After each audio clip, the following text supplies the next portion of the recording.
नमस्कार, मेरा नाम ज्ञानेश्वर है और आपने देखना शुरू किया है लाइव सिटीज। मेरे साथ रोज की तरह दिल्ली से जुड़ रहे हैं देश के जाने माने सीनियर जर्नलिस्ट अजीत द्विवेदी जी। अजीत जी, आज की चर्चा में हम लोग बिहार के सबसे मुख्य मुद्दे जिसे लेकर अभी सबसे ज्यादा शोर है और यह घिनौना भी है क्योंकि कांड ही घिनौना है। नीट छात्रा की मौत, जहानाबाद की बेटी की मौत, बिहार की बेटी की मौत। मौत किस तरीके से हुई? 11 तारीख को उसने दम तोड़ा। 6 जनवरी से वह अस्पताल में भर्ती थी। अस्पताल में क्या लापरवाही हुई, मौत के क्या कारण रहे, किस तरीके से वह यौन हिंसा की शिकार हुई, सब कुछ सामने है। और देखिए, जब हंगामा शुरू हुआ तो बिहार सरकार ने पटना के जोनल आईजी जितेंद्र राणा के नेतृत्व में एसआईटी बनी। कई तरीके की जांच, पोस्टमार्टम रिपोर्ट, एफएसएल रिपोर्ट, उसने इस बात को पुष्ट किया कि यौन हिंसा हुई है। और इसके बाद जब अभियुक्तों की पड़ताल की जाने लगी, पहचान की जाने लगी, देखिए गलतियां या यूं कहें कि कई स्तरों पर जांच को प्रभावित करने की। और देखिए, मैं तो पिछले 35 वर्षों से क्राइम की रिपोर्टिंग कर रहा हूं।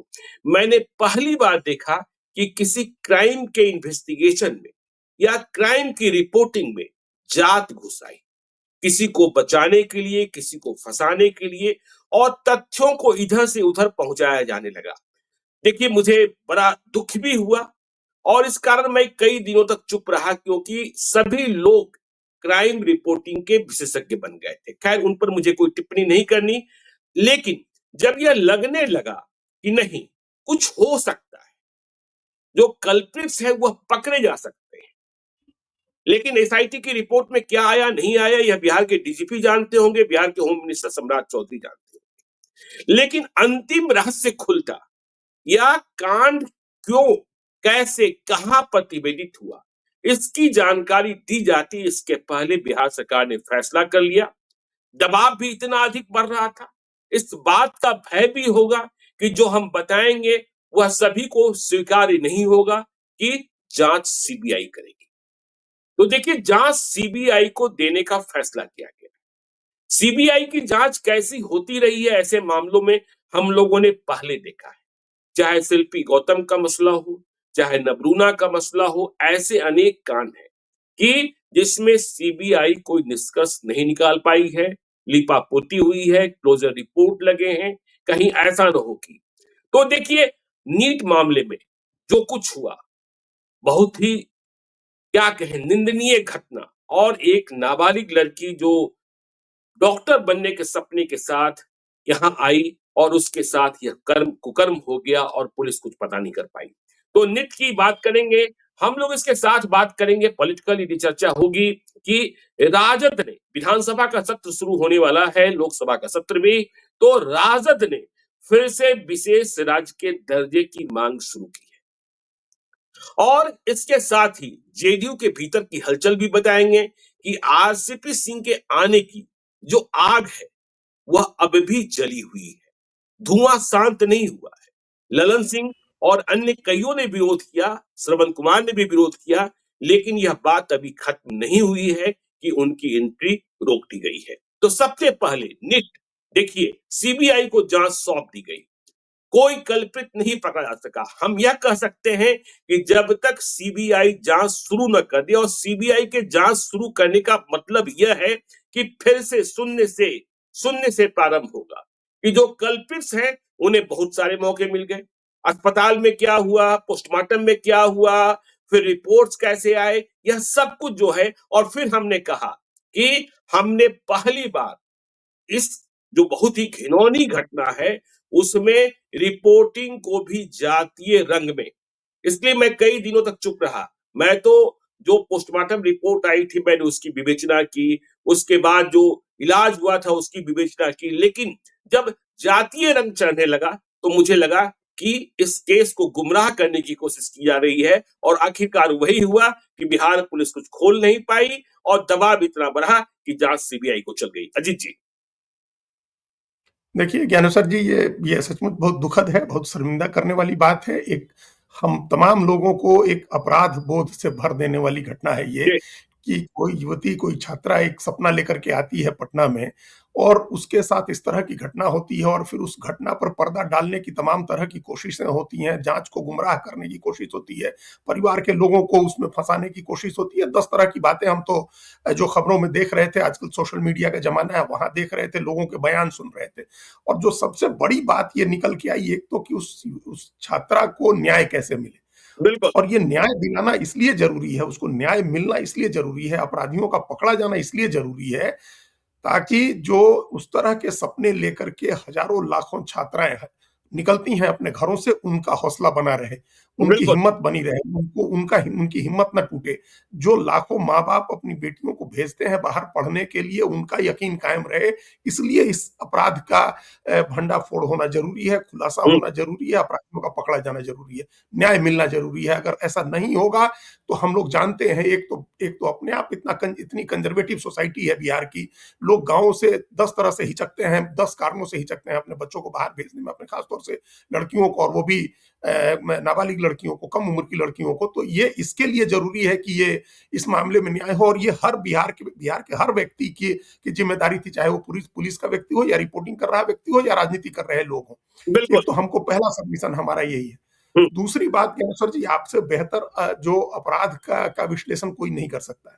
आप जानते हैं कि किसी भी अपराध में पहले 24 घंटे सबसे महत्वपूर्ण होते हैं, या बिल्कुल। पहला घंटा बिल्कुल। सबसे महत्वपूर्ण बिल्कुल। होता है। वही उस साक्ष्य उसको नष्ट किए गए। और वही अजीत जी सारे देखिए, समय।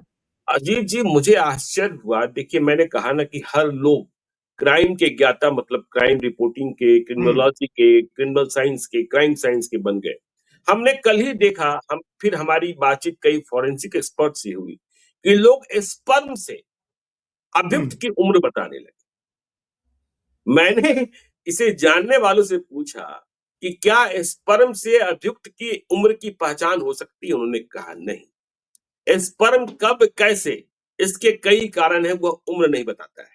तो इस तरीके से, और आपने देखा ही कि चाहे अस्पताल को लेकर हो, चाहे हॉस्पिटल को चाहे हॉस्टल को लेकर हो, चाहे परिवार को लेकर हो, मोर्चे ऐसे खुल गए। और अजीत जी मुझे क्या कहें, शर्म आती है कि बड़े-बड़े लोगों ने उस लड़की का नाम डिस्क्लोज़ किया, उस लड़की का नाम डिस्क्लोज़ किया। इतना बड़ा अपराध और इतनी गैर संवेदनशीलता।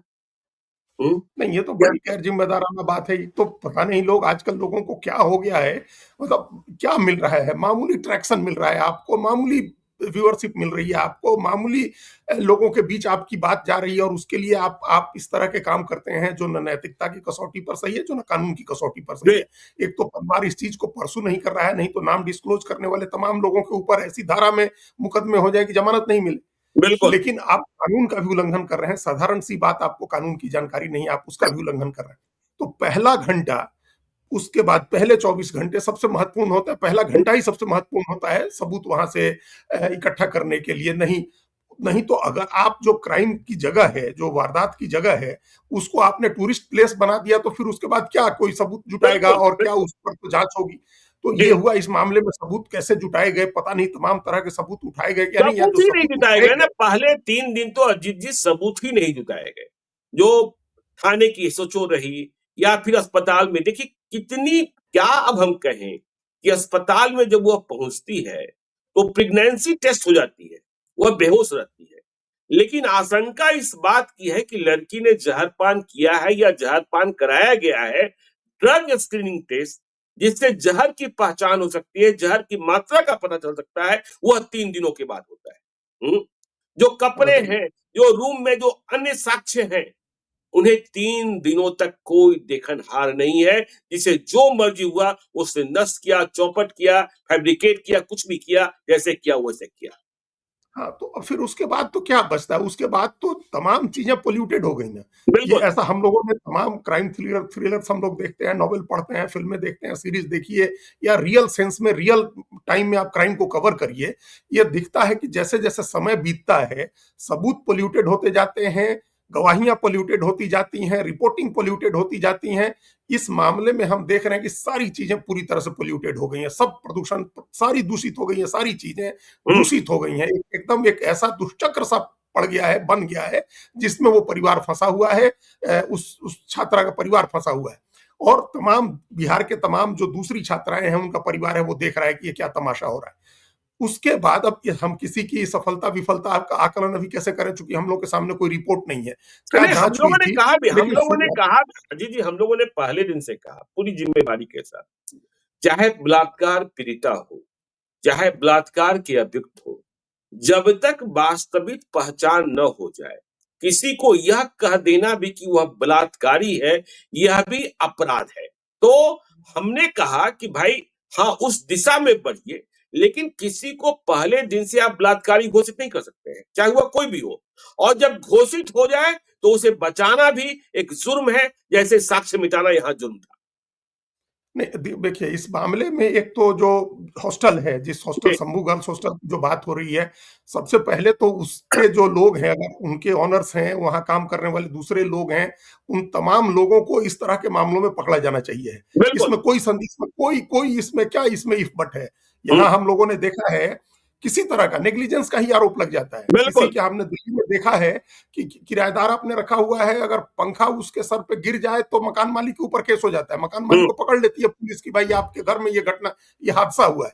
हम्म, तो सीढ़ी पर से गिर जाए तो मकान मालिक को पकड़ लिया जाता है कि सीढ़ी का डिजाइन खराब था आपका। जी, तो ये इस तरह की स्थिति होती है। गर्ल्स हॉस्टल चल रहा है, उस हॉस्टल के में क्या जिम्मेदारियां हैं, वहां सीसीटीवी लगे हैं कि नहीं, सिक्योरिटी के दूसरे इंतजाम है कि नहीं है, और जो घटना हुई है उसमें उसकी संलिप्तता, उसका शामिल होना प्रमाणित होता है, यानी ये सब बात की बातें हैं। हम्म। तत्काल पकड़ा जाना चाहिए था, जो हमको लगता है नहीं पकड़ा गया। हाँ, एक कोई व्यक्ति उसमें पकड़े कार्रवाई गए, नहीं की मनीष रंजन पकड़े गए, लेकिन यह भी नहीं बताया गया कि उन्हें किस जुर्म में। और देखिए, जांच को पहुंचा दिया गया जहानाबाद। ठीक है, मैं ये नहीं कहता कि यौन हिंसा की शिकार वह लड़की कहां हुई, पटना में हुई, जहानाबाद में हुई, किसी तीसरे स्थान पर हुई, लेकिन उस स्थान को चिन्हित किया जाना था। यदि लड़की ने खुद ही कुछ किया है जो मौत का कारण बना, तब भी यौन हिंसा तो हुई। तो यौन हिंसा करने वाले कौन थे, और यह यौन हिंसा ही उससे मौत के करीब ले गई, चाहे मौत जिस अवस्था में हुई, बिल्कुल। जबरिया हुई या फिर दूसरी परिस्थितियों में हुई। हाँ बिल्कुल, उसमें भी अबेटमेंट का केस तो बनेगा ही ना, ठीक। उकसाने का या मजबूर करने का, हत्या का, अपनी जान देने के लिए उकसाने का या मजबूर करने का मामला तो तभी बनेगा। हम्म, हम फिर उसके बाद जो मुकदमा दर्ज हुआ है, देखिए सीबीआई जब जांच करेगी तो वो नए सिरे से एफआईआर करेगी, जो बिल्कुल। टेक ओवर करेगी पुलिस से वो अलग चीज है। हम्म, वो नए सिरे से एफआईआर करेगी, एफआईआर करके उसमें जो धाराएं लगाएगी वो अलग है। हम्म, लेकिन जो अभी पुलिस की धारा है, उस धारा में स्पष्ट रूप से बलात्कार की बात भी नहीं लिखी गई है, हम्म, स्पष्ट रूप से हत्या की बात भी नहीं लिखी गई है। हम्म, तो ये जो मौत है, इसका मतलब कहीं ना कहीं पुलिस तो यही मान के चल रही है कि ये हत्या नहीं है। हम्म, बिल्कुल। वैसा मानने का क्या आधार है, वैसा हम्म, मानने का क्या आधार है? हम्म, बलात्कार नहीं होना, अगर ये है जो अभी जो नई धारा, नए नए कानून की जो धारा लगी है, उसमें सीधे सीधे बलात्कार की धारा नहीं लगाई गई है, जो 5-6 तो धाराएं लगाई गई हैं। तो पुलिस क्या मान रही है? हम्म। तो या पुलिस बताती कि हम इन धाराओं में, इन मामलों में केस कर रहे हैं, सोचिए हम ना ये जी, बांध करके चल रहे हैं कि अनुष्का जी। एक दवा दुकानदार की पहचान होती है, वहां से कोई दवा खरीदी जाती है, वह दवा लड़की के पिता नियमित तौर पर खाते हैं। अब लड़की को इसमें संबद्ध कैसे कर दिया गया? यह तो हम और आप सभी की जिंदगी में, कि हम यदि कुछ मार्केट में खरीदारी कर ले तो हम अपने बच्चों से उसका भुगतान गूगल पे या पेटीएम कुछ बिल्कुल। भी करा देते हैं। तो लड़की ने पेमेंट किया तो लड़की खरीदार हो गई। और जो दवा भी है, हमने जो डॉक्टर्स हैं उनसे पूछा कि जिस दवा का जिक्र हो रहा है, वह स्ट्रेस स्ट्रेस कम करने की दवा है, हम्म, उसका वह नियमित सेवन करते रहे कि कितनी गोलियां खा लेने के बाद यह जो है प्राण घातक हो जाएगा। तो ऐसे ऐसे कि भाई उसने पेमेंट किया तो ये हो गया, वो हो गया। तो ये सारी, और यदि लड़की इतने अवसाद में थी तो लड़की के माता पिता क्या 5 जनवरी को उसे अकेले पटना आने देते? उसे बिल्कुल। अकेले पटना आने देते? ये बड़ा सवाल है। हम ये नहीं कह हाँ, रहे कि इसमें, इस और यौन हिंसा में अपने कोई शामिल नहीं हो सकते, हम इसका भी सर्टिफिकेट नहीं दे रहे हैं। आज समाज जितना घृणित हो गया है, सेक्स को लेकर जिस तरीके का छिछोरापन है, हम यह भी नहीं कर रहे, लेकिन जो कोई है उसकी पहचान होनी चाहिए थी, चाहे वह अच्छे शक्ल का हो चाहे बुरे शक्ल का हो। बिल्कुल, ये इसमें वही हम हैरानी तो यही है कि अभी ये कोई ऐसी बड़ी बात तो नहीं है। जी, कितने ही लोगों के संपर्क में रहा होगा कोई भी व्यक्ति, आज जगह हर जगह सीसीटीवी लगे होते हैं। फ़ोन पर डिजिटल प्रिंट, हर आदमी का डिजिटल फुटप्रिंट अवेलेबल है, फ़ोन पर किसके साथ संपर्क है, किससे मिले, सीसीटीवी कैमरा आप ट्रैक करेंगे, जहानाबाद से पटना कोई बहुत दूरी भी नहीं है, तो हम्म, तमाम चीज़ें पता चल जाएँगी। तो नहीं बिल्कुल। पता चल रही है, ये एक अक्षमता है, इस बात को स्वीकार करना चाहिए। या अगर पुलिस को लग रहा है, एसआईटी को भी लग रहा है कि उसने जांच बहुत फेयर की है, हुँ, ईमानदारी से जांच की है और उसकी जांच का ये निष्कर्ष है, तो आकर के पूरी हिम्मत से बताना चाहिए। बिल्कुल। आप जनता की भावना से थोड़े जांच को आप डिसाइड करेंगे कि जनता चाह रही है ऐसा, तो हम वैसी जांच हुँ, की रिपोर्ट दे दें। अगर आपकी रिपोर्ट जनभावना के विरुद्ध है लेकिन आपको लगता है कि तथ्य पर आधारित है और हुँ, सही है, तो वो आके बताइए। तो ये भी नहीं बताया जा रहा है, तो संदेह इससे पैदा होता है कि जी। आपने क्या जांच की वो नहीं बता रहे हैं, आपकी हुँ, नजर में सच्चाई क्या है वो आप आकर के खुलकर नहीं बता रहे हैं। और बार बार मैसेज ये हो रहा है कि आपने पहले दिन से ये मान लिया है, जैसे पुलिस अक्सर करती है, पुलिस हुँ, अक्सर अपराधी तय करती है, उसके बाद सबूत खोजती है। हुँ, इस मामले में आपने मान लिया है कि वो लड़की ने खुद से खुदकुशी की है और हुँ, उसके साथ कुछ गलत नहीं हुआ। ये पहला टाइम आपने मान लिया, सारे जी। सबूत उसी के इर्द आपने जुटाए। ये जो दवा वाला मामला है, हुँ, ये इसी पुलिस के की जांच का जो तरीका है, एकदम जो स्थापित तरीका है, जिसको बिल्कुल। हरिशंकर परसाई ने इंस्पेक्टर मातादीन चांद पर एक बहुत ही अद्भुत कहानी लिखी है, हुँ, उसमें पुलिस कैसे जांच करती है उसका पूरा ब्यौरा है। तो एकदम उसी स्थापित सिद्धांत की तरह पुलिस की जांच है कि आपने तय कर लिया, पहले दिन धारणा बनाई कि ये लड़की ने खुदकुशी की है और अगर इसके साथ कुछ हुआ है तो वो इसकी सहमति का है या इसके जानने वाले का है। हुँ, आपने इसलिए उसको भी नहीं पहचान कर पाए, इसके बावजूद उसकी पहचान भी नहीं कर पाए और ये कैसे हुआ इसका पता भी नहीं लगा पाए। और इसी वजह से आप जांच की अपनी रिपोर्ट भी पब्लिक नहीं कर रहे हैं, क्योंकि आपको अपनी जांच पर खुद ही यकीन नहीं है। तो बिल्कुल। ये एक एक अच्छा, अब दूसरी बात आई है, जो सीबीआई जांच को लेकर के जो कहा जा रहा है कि सीबीआई की जांच इसलिए दी गई है। तेजस्वी यादव ने भी एक सोशल मीडिया में एक्स पर पोस्ट किया है कि हुँ, पुलिस अक्षम है, अदक्ष है, अनप्रोफेशनल है। कि ये पूरे हिंदुस्तान की पुलिस के लिए ये बात कही जा सकती अजीत है। जी, मैं फिर से यही कहता हूँ, यदि विपक्ष सक्षम होता, विपक्ष मजबूत होता, तो पहले दिन से ही इस मामले में पर्दाफाश होने लगता। लेकिन विपक्ष ने इस मुद्दे को नहीं उठाया। वह तो बंद होती फाइल थी कि प्रशांत किशोर वहां पहुंचे और फाइल खुली। और फिर इस मामले में यदि किसी की बात करनी होगी तो वह पप्पू यादव होंगे, जो लगातार इस हुँ, मुद्दे पर बने रहे। विपक्ष तो आज जाकर बीच में उन्होंने कई कांडों को जोड़कर, लेकिन जिस तरीके का संवेदनशील मामला था, हमने कहा ना, कई कौन इसमें घुस गए, कई चीजें देखी जाने लगी। हाँ, वोट की राजनीति भी समझे जाने लगी। तो आज जो तेजस्वी यादव बोले हैं, यदि वो पहले दिन सजग और सतर्क विपक्ष होते, तो आज तक जो अभियुक्त हैं, वह जेल के भीतर होते और सरकार को शर्मसार होना पड़ता। बिल्कुल, बिल्कुल वो कर सकते थे, लेकिन आज जी। भी जो सीबीआई को जाँच गई है और उन्होंने लिखा है, जो उनका लंबी पोस्ट लिखी है उन्होंने, हुँ, उस पोस्ट में भी हम ये नहीं कह रहे हैं कि हम पूरे देश की पुलिस के बारे में ये बात कही जा सकती है कि अनप्रोफेशनल पुलिस है, उनकी ट्रेनिंग ठीक नहीं होती है, फोरेंसिक की व्यवस्था हम लोगों के यहाँ ठीक नहीं है, किसी का प्रशिक्षण ठीक नहीं है। इन्वेस्टिगेशन करने वाली पुलिस वही है, जो लॉ एंड ऑर्डर बनाने वाली पुलिस है और जो अभियोजन वाली पुलिस है, वो सब एक ही है, कोई अलग-अलग नहीं है। ये हम लोग कई बार चर्चा कर चुके हैं। जी। उसमें ये नहीं कह सकते हैं कि अनप्रोफेशनल और अक्षम लोग हैं। कई हुँ, बार ऐसा होता है कि जनभावना का ध्यान रखना होता है कि एक बिल्कुल। ये माना जाता है कि सीबीआई पर ज़्यादा यकीन है लोगों को, हुँ, या सीबीआई की जाँच होगी तो लोग मान लेंगे कि ये जाँच फेयर है। हुँ, जब अभी जो उबाल आया हुआ है, कई बार इससे ध्यान हटाने के लिए, इसको शांत करने के लिए भी सीबीआई का इस्तेमाल किया जाता है। हुँ, हमको आपने पहले ही लाइन में कह दिया है कि सीबीआई का कन्विक्शन रेट भी कोई अच्छा नहीं है, इस तरह के मामलों में बहुत ही हुँ, खराब है सीबीआई का कन्विक्शन का रेट, वो भी बहुत मामले कई वर्षों तक चलते रहते हैं। लेकिन एक ऐसा लग रहा है कि एसआईटी की जाँच, अब आपने कहा ही कि या तो गृह मंत्री जानते हैं या डीजी जानते हैं या जी। जितेंद्र राणा जिन्होंने जाँच किया वो जानते हैं।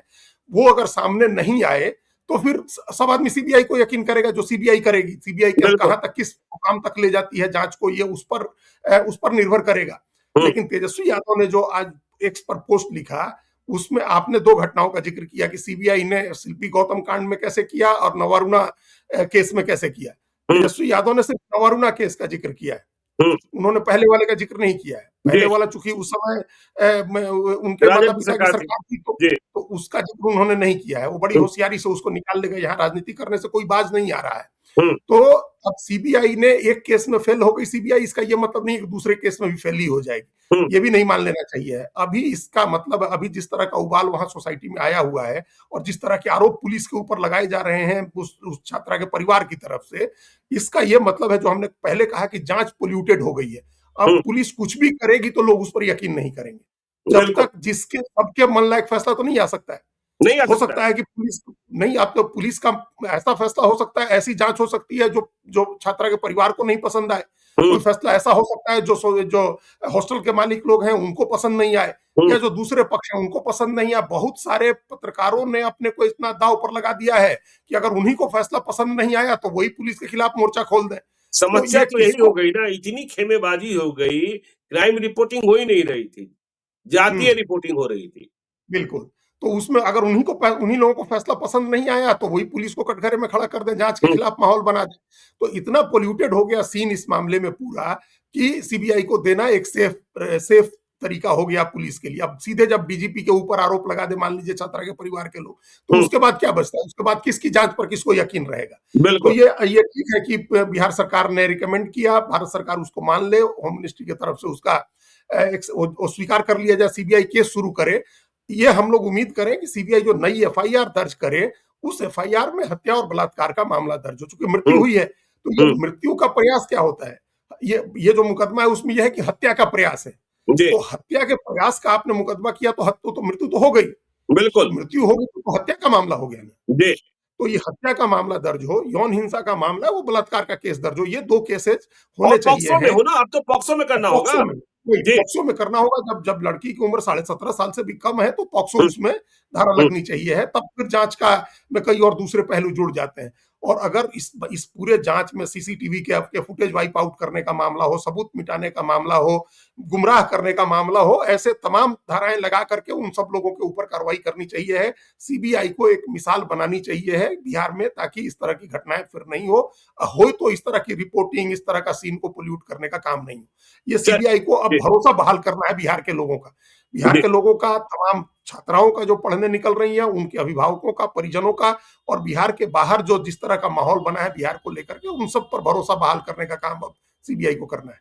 तो चलिए देखिए, सीबीआई को मिसाल बनानी चाहिए और छात्रा को इंसाफ मिले, जो अभियुक्त हैं वह पकड़े जाएं, इसके लिए हम लोग आवाज बुलंद करते रहेंगे। अब चलिए पॉलिटिकल चर्चा। राजद ने देखिए, विधानसभा का सत्र शुरू होने जा रहा है। तेजस्वी यादव को नेता प्रतिपक्ष की भूमिका का निर्वहन करना है। नए मुद्दे नहीं मिले हैं, मुद्दा फिर से पुराना जागा है और बिहार को विशेष राज्य का दर्जा देने की मांग फिर से उठाई जा रही है। जब महागठबंधन की सरकार बन जाती है तो तेजस्वी यादव भूल जाते हैं, जब एनडीए की सरकार रहती है तो नीतीश कुमार भूल जाते हैं। तो राजद ने फिर दोहराया है, उनके प्रवक्ता है चितरंजन गगन, कि बिहार कैसे पिछड़ा है, बिहार के लोगों की प्रति व्यक्ति आय कितनी है और अन्य मानकों पर भी बिहार इतना पिछड़ा है कि बिना विशेष राज्य का दर्जा मिले बिहार सज और संभल नहीं सकता है। तो अब फिर से चुनाव के बाद विशेष राज्य का दर्जा, यह मांग कब तक, कहां तक उठेगी, यह देखने की बात होगी। अजीत जी, आपकी टिप्पणी। देखिए, ये चिरंतन मामला बन गया है कि ये मामला उठता ही रहेगा बिहार को विशेष राज्य देने का, जबकि भारत सरकार की ओर से, नीति आयोग की ओर से तमाम तरह से एक जो पैमाना बना दिया गया है, उस पैमाने पर सरकार फैसला करती है और वो देने को तैयार नहीं है। जी। देखिए, अब व्यवहारिक बातें करनी चाहिए हैं, हम सब लोगों को, नेताओं को भी करनी चाहिए। अगर आप चुनाव नहीं लड़ रहे हैं, अभी तो आप चुनाव भी नहीं लड़ना है आरजेडी को, हम्म। अब एक बार पंडोरा बॉक्स खुलेगा तो अनेक राज्य हैं जो अपने लिए विशेष राज्य का दर्जा मांग रहे हैं। सरकार सबको विशेष राज्य का दर्जा नहीं दे सकती है। हम्म। तो लेकिन जो जो मुद्दे उठाए गए हैं वो मुद्दे बड़े वैलिड हैं। आप बिल्कुल। विशेष राज्य का दर्जा दे करके करें, या जो हम आजकल बहुत सारे जो रील्स वायरल होते हैं, उसमें प्रशांत किशोर का एक रील हमने देखा, जो एक बड़ी पत्रकार उनसे पूछ रही, वो बता रही हैं कि 5,000 थी प्रति व्यक्ति आय, जो बढ़ के 67,000 हो गई। जी। तो उन्होंने कहा कि जब 5,000 प्रति व्यक्ति आय थी तब भी बिहार प्रति व्यक्ति आय में सबसे नीचे था, और आज 66,000 हो गया तब भी प्रति व्यक्ति आय में सबसे नीचे है। और जी। जब 5,000 भी नहीं था, 1990 में जब लालू यादव की सरकार बनी थी, तब भी प्रति व्यक्ति आय के हिसाब से बिहार सबसे पीछे था। मतलब 90 में भी सबसे पीछे थे, 2005 में भी सबसे पीछे थे, और 2026 में भी सबसे नीचे है। तो बिल्कुल। ये स्थिति नहीं बदली है। असली सवाल ये है, विशेष राज्य का दर्जा एक माध्यम ही तो है इस स्थिति से मुक्ति का, जी। कि हम इस स्थिति से मुक्त हों, हमारे यहाँ प्रति व्यक्ति आय बढ़े, हमारी जीडीपी बढ़े, हमारे यहाँ रोजगार बढ़े, पलायन रुके, इन सब का एक तरीका, एक माध्यम ही तो है विशेष राज्य का। अगर बिल्कुल। ये कहा जा रहा है कि विशेष राज्य के बदले हम विशेष पैकेज देंगे, तो उस विशेष पैकेज पर नजर रखनी चाहिए अपोजिशन को। अपोजिशन वॉचडॉग है, चौकीदार है वो। उसको चौकीदारी करनी चाहिए, वॉचडॉग बनना चाहिए। हम नहीं देख रहे कि आप इस तरह की बातें करके आप इमोशंस, लोगों के इमोशंस को छेड़ना चाहते हैं। ये किसी का इमोशन अब इस बात से प्रभावित नहीं होता है। आप ऑब्जेक्टिव, अपोजिशन ऑब्जेक्टिव हो जाए खाली। ऑब्जेक्टिव होने का मतलब है कि आरजेडी सवाल पूछे खाली कि जो अब इस साल फिर कल बजट पेश होने वाला है और फिर इस बजट में बिहार को लेकर के बड़ी घोषणाएं होंगी। लेकिन बिल्कुल पिछले साल 2025 में जो बजट पेश हुआ 1 फरवरी को, उस बजट में जो प्रावधान बिहार के लिए किए गए थे उसमें से कितना जमीन पर उतरा है, कितना धरातल पर उतरा है, ये सवाल है ना पूछने का। बजट से पूर्व संध्या पर तो आरजेडी यही पूछेगा ना। तो बिहार के लोगों को, बिहार की जो पॉलिटिकल पार्टियां हैं, अब देखिए उनमें पढ़ने और लिखने वाले लोग बहुत कम हो गए। समीक्षा कहाँ होती है, घोषणाएं वही हो जाती है। कोई स्विट्जरलैंड बना देता है, कोई पेरिस बना देता है, कोई दिल्ली बना देता है, मुंबई बना देता है। विधानसभा चुनाव के दौरान भी हमने भाषण देखा कि तुकबंदी बैठाई जा रही थी कि पुणे बन जाएगा, बेंगलोर बन जाएगा। तो यहाँ तो पूछने वाले लोग जो है ना, वह पढ़ते ही नहीं है, पूछेंगे क्या? कुछ हिसाब किताब वही रखे तो तब तो। वही असली चीज है ना, वही जी। पूछना चाहिए था। जैसे हम सिंपल एक बात कही है कि कोसी कनाल के लिए 10,000 करोड़ रुपए का प्रोविजन हुआ, हम्म, तो 10,000 करोड़ तो बड़ी रकम है ना, और 1 साल हो गए। बिल्कुल। 1 अप्रैल से भी हम माने कि वो उसको लागू करना था, तो कितना लागू हुआ, कितना हम्म, पैसा आया, उसमें क्या काम बना है, डीपीआर बनना होता है, डीपीआर बना, उसमें प्रोजेक्ट शुरू हुआ या नहीं हुआ। खुद हम्म, चूंकि हम इसलिए कह रहे हैं कि संजय झा खुद ही मॉनिटर कर रहे हैं इस चीज को, उनके क्षेत्र का मामला है। हम्म। तो अगर उनके क्षेत्र का मामला है, वो खुद मॉनिटर कर रहे हैं और तभी काम अगर नहीं शुरू हुआ है, तो फिर क्या बात होगी, फिर तो कहाँ का काम शुरू होगा। एम्स दरभंगा का क्या हुआ भाई? क्या हुआ, वही एम्स हाँ, दरभंगा का क्या हुआ, हाँ, तो बताना बिल्कुल। चाहिए ना। पूर्णिया में सब लोगों ने कहा ना, पप्पू यादव ने भी कहा कि भाई एयरपोर्ट एक प्रीफैब उस पर लगा करके शुरू कर दिया गया है, तो जी। उसके डेवलपमेंट का प्रोजेक्ट कितना आगे बढ़ रहा है, कहाँ आगे बढ़ रहा है। हम्म, तो कई तरह की घोषणाएं की गई थी बिहार में। मखाना बोर्ड बना, ठीक है, आपने कहा कि हम वहां बनाएंगे, तो 1 साल लग गया बोर्ड ही बनने में। हम्म, तो किसानों का कल्याण कब होगा, हम्म, बयान करने में कितना बिल्कुल। टाइम लगेगा भाई। एक साथ बोर्ड का गठन हुआ, कौन है चेयरमैन मखाना बोर्ड का, और कौन कौन सदस्य बने, उसके वो लोग क्या काम करेंगे, कर रहे हैं, ये सब टर्म ऑफ रेफरेंस, ये सब क्या चीजें तय हुई है। हम्म, तो अब 1-1 साल तो इस ऐसी घोषणा के अमल पर भी आप 1-1 साल लगे, वो सवाल नहीं पूछ रहे हैं आरजेडी के लोग कि हम्म, बजट का नई घोषणा आए उसके पहले आपको हिसाब मांगना चाहिए था कि पिछले बजट के जो प्रोविजंस थे उसमें कितनी चीजें लागू हुई हैं। ये बिल्कुल। अब अब ये गई बात हो गई कि आप कहें कि विशेष राज्य का दर्जा दे दीजिए। अब नहीं, अब आप ऑब्जेक्टिव होइए, हम्म, डिटेल्स में जाइए। एक बड़ी चर्चित कहावत है कि ब्यूटी लाइज इन डिटेल्स। हम्म, आप डिटेल में जाइए, आप प्रोविजंस निकालिए बजट के, और उसमें बताइए कि बिहार के लिए आपने पिछली बार, हम लोगों ने दिल्ली में, हम बड़ी जिम्मेदारी से कह रहे हैं, हम लोगों पर इतना तंज सुनना पड़ा था, लोग कह रहे थे कि ये बिहार का बजट है। हम्म, जी, ये 2 साल से हम बिल्कुल। लोग सुन रहे हैं कि ये बिहार का हम्म, बजट है, बिहार का बजट है। बजट में इतनी बार बिहार का जिक्र हुआ। अरे तो फिर क्या हुआ, बिहार को मिला क्या, बजट में जिक्र ही तो खाली हुआ, मिला क्या। भाई इसका मतलब कि आप हमको टारगेट भी करा देते हैं, देश भर के दूसरे राज्यों के लोगों की नजर में हम लोगों को आप टारगेट बनवा देते हैं हम्म, कि ये इन लोगों को हम सब दे रहे हैं, बिहार में अब मिलता कुछ नहीं है। तो ये पूछना चाहिए, अपोजिशन की असली जिम्मेदारी, ये जवाबदेही ये है कि आप पूछिए कि पिछला बजट कितना लागू हुआ, और तब हम इस साल के बजट के प्रोविजन कल ही आएंगे, तो जी, तभी तो आप पूछ पाएंगे। तो वो बिल्कुल। नहीं पूछा जाएगा, विशेष राज्य का दर्जा कब मिलेगा। भाई वो कह रही है सरकार की विशेष राज्य का दर्जा नहीं देंगे, हम्म, तो तो चलिए पूछिए ना पूछना विशेष चाहिए। पैकेज कब मिलेगा। हाँ, विशेष पैकेज कब मिलेगा और कितने का जी। मिलेगा, और वो कैसे लागू होगा, कैसे इंप्लीमेंट होगा, ये हम्म, पूछना चाहिए ना। ग्राउंड पर जाकर आप देखिए, कल एक विधायक ने मंत्री को बंधक बना लिया उत्तर प्रदेश में, स्वतंत्र देव सिंह को जी, बिल्कुल। बंधक बना करके रखा, और 100 से ज्यादा ग्राम प्रधान थे, और कलेक्टर के यहाँ गए, उन्होंने कहा कि 30-35 गांवों की सड़कें खुदी हुई हैं कि आप पाइप डालिएगा, जहां हम्म, पाइप डाल दिए वहां से पानी नहीं आ रहा है। तो ये अगर एक विधायक कर सकता है इस तरह का, तो समूची पार्टी, अपोजिशन की पार्टी क्यों नहीं कर सकती, क्यों नहीं जिम्मेदार समझा ठहरा सकती है कि जो बिल्कुल, प्रोविजंस जिस चीज की घोषणा की गई थी वो कहाँ रह गई घोषणाएं। तो वो बिल्कुल। पूछना चाहिए, ये अब इमोशनल इश्यूज पर मत जाना चाहिए। तो सरकार से पूछना चाहिए, तभी विपक्ष धारदार बनेगा। चलिए अब आगे चलते हैं जेडीयू की ओर। देखिए आरसीपी सिंह के जो समर्थक हैं वो अब भी आशान्वित हैं कि जो उनके साहब हैं, उन्हें भी साहब ही कहा जाता था, कि वह जेडीयू में जा रहे हैं। देखिए सरस्वती पूजा के दिन उन्होंने कहा ही था कि मेरा घर कौन सा है, मेरा घर तो वही है ना जी। हाँ?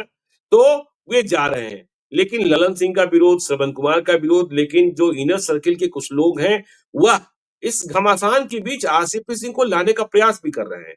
तो तारीखें आगे बढ़ती जा रही है, लेकिन आरसीपी सिंह के समर्थक और आरसीपी सिंह का गुट अब भी आशान्वित है कि जेडीयू में एंट्री मिलने वाली है। अजीत जी। बिल्कुल, वो पूरी को कोशिश अपनी तरफ से पहली बार हमने देखा कि इतनी इतनी शिद्दत से वो कोशिश कर रहे हैं स्वयं आरसीपी जी। सिंह। और हम पहले भी एक दिन हम लोगों ने बात की थी कि जब जब ललन सिंह ने उनकी संभावना को पूरी तरह से खारिज कर दिया, यह कहते हुए कि वो वहीं 72 से 42 ले आ दिए थे, हुँ, तो आरसीपी सिंह ने कहा, तो उसके बाद भी आरसीपी ने सिंह ने उनको जन्मदिन की बधाई दी सार्वजनिक रूप बिल्कुल। से सोशल मीडिया में लिख करके ललन सिंह को। तो वो अपनी तरफ से कोई कसर नहीं छोड़ रहे हैं। और हुँ, उसके पीछे कारण ये है कि उनको लग रहा है कि अभी अगर पार्टी में एंट्री हो गई तो जो वैक्यूम क्रिएट हो रहा है नीतीश कुमार के रिटायर होने की संभावना से, उसको हम कैप्चर कर लेंगे, वो जगह हमको मिल जाएगी और हम फिर अपनी जगह पुरानी जगह बहाल करके जेडीयू के सर्वे सर्वा बन जाएंगे। लेकिन दूसरी तरफ भी तैयारियां बड़ी जोर शोर से हैं ज्ञानेश्वर जी। हम लोग जो जी। बार बार कहते हैं, हमको कहा था, हमको जेडीयू के एक बड़े नेता ने कहा था कि कुर्मी ही बनेगा नेता। हुँ, इसका काउंटर है दूसरी तरफ से, और काउंटर यह है कि कुर्मी ही क्यों बनेगा। ये हुँ, कोई कुर्मी की पार्टी थोड़े है, नीतीश कुमार बिल्कुल। की पार्टी है, लेकिन नीतीश कुमार को आप कुर्मी से खाली आइडेंटिफाई क्यों करते हैं? जी। उन्होंने कहा, उनको नेता, बड़े नेता हैं जेडीयू के, उन्होंने कहा कि ऐसे तो फिर होता तो कर्पूरी ठाकुर के बाद कोई नाई समाज का व्यक्ति नेता बनता। हुँ, तो कोई नाई समाज का नेता तो व्यक्ति नहीं बना। जब कर्पूरी ठाकुर हटे मुख्यमंत्री पद से, तो रामसुंदर दास मुख्यमंत्री बने, दलित समाज जी। से आते थे। हुँ, तो ये जो बात है कि कुर्मी नीतीश कुमार है तो कुर्मी ही नेता बनेगा, ये ठीक नहीं है। कोई भी पिछड़ा नेता बन सकता है, दलित भी बन सकता है नेता। हुँ, तो ये एक नई बात थी बिल्कुल, और बड़े कन्विक्शन के साथ ये बात कही गई। इसका मतलब ये है कि जो दूसरा पक्ष है वो इस ग्राउंड पर, कि नीतीश कुमार का नेतृत्व तो कोई कुर्मी ही संभालेगा, उस ग्राउंड पर आरसीपी आ जाए या आगे बढ़ के मनीष वर्मा को कोई बड़ी जिम्मेदारी मिल जाए, उसको रोकेगा। एक बड़ा वर्ग है जो उसको रोकेगा। हुँ, उसका है कि मेरिट के आधार पर किसी दूसरी पिछड़ी जाति का व्यक्ति या दलित समाज का व्यक्ति आगे आए और वो पार्टी की कमान संभाले। ये कर्पूरी ठाकुर को भी श्रद्धांजलि होगी, और ये नीतीश कुमार की भी राजनीति का टेक ओवर होगा कि कोई आदमी उनकी राजनीतिक विचारधारा का व्यक्ति कोई टेक ओवर करे। हुँ, तो अगर ये धारणा है और इसके इर्द गिर्द तमाम तर्क बुने जा रहे हैं, तो ये तय मानिए कि आसान नहीं होगी एंट्री आरसीपी सिंह की। और जी। होगी भी तो हुँ, वो कोई बड़ी जिम्मेदारी मिल करके या पार्टी के सर्वे सर्वा हो जाए, इसमें हमको अभी संदेह लग रहा है। राजनीति में होने को कुछ भी हो सकता है, लेकिन हुँ, अभी ये संदेह लग, और ये चलिए। सारी खींचतान अभी की जो सारी तैयारी है, वो राज्यसभा चुनाव को लेकर के है, जो अगले महीने होने वाली है। तो मार्च में, अगले महीने मतलब आज तो हम बिल्कुल। लोग जनवरी के आखिरी दिन बात कर रहे जी, हैं। जी। अगले महीने मतलब मार्च में किसी दिन होगा उसका चुनाव राज्यसभा का। तो उसके लिए उसको ध्यान रख के सारी घमासान है, दोनों तरफ पक्ष विपक्ष की गोलबंदी उसी को ध्यान में रख के है। तो चलिए देखिए दोनों तरफ की गोलबंदी उसको ही ध्यान में रखकर है और नीट छात्रा की मौत की गुत्थी कैसे फिर से उलझ गई है। सीबीआई को जांच सौंपी गई है। सीबीआई भी कुछ भांडा फोड़ेगी नहीं फोड़ेगी, कितना वक्त लगेगा, सीबीआई में वक्त बहुत लगता है। तब तक जो आक्रोश की ज्वाला है वह भी ठंड पड़ जाएगी, तो देखना होगा। और राजद फिर से विशेष राज्य, लेकिन आप सवाल तो पूछिए, तो बिहार की चर्चा हम करते रहेंगे। आप देखते रहिए लाइव सीरीज को। यदि अब तक आपने हमारे यूट्यूब चैनल लाइव सीरीज को सब्सक्राइब नहीं किया है तो जरूर कर लीजिएगा। और यदि इस वीडियो को आप फेसबुक पेज के माध्यम से देखेंगे तो पेज को लाइक कीजिएगा। हैंडल एक्स पर भी हमें फॉलो कीजिए। धन्यवाद।